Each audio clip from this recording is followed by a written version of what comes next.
Hello, my name is Matthew Nixon, and in this video I'll be showing you how to install PC games, and I'll also be talking about some of the risks of installing PC games. Right, so first we have to pick a game that we want to install from a installer such as Steam, or we can take it from online.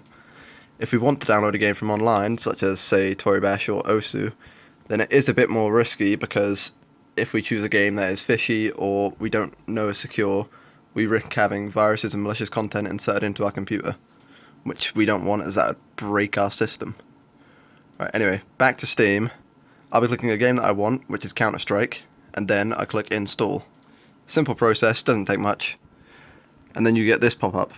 Now this pop-up is basically a short installer, allows you to select where you want to install it under, which will always be under Steam, unless you set it otherwise, which I don't really want to.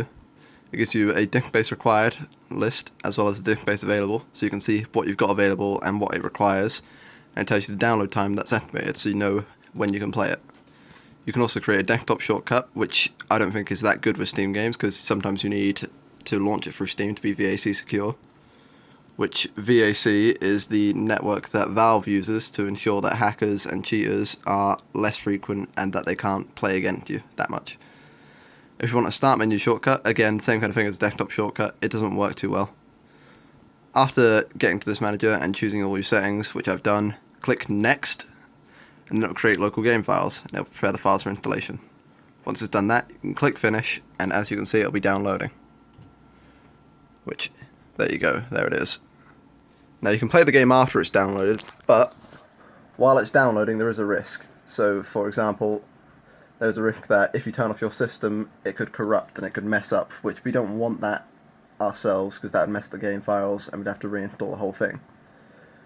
It could also have that the files mess up after you've installed it, which for Steam you can just verify the integrity of the cache, but for some of them you have to do a personal bug fix, which involves going into the files.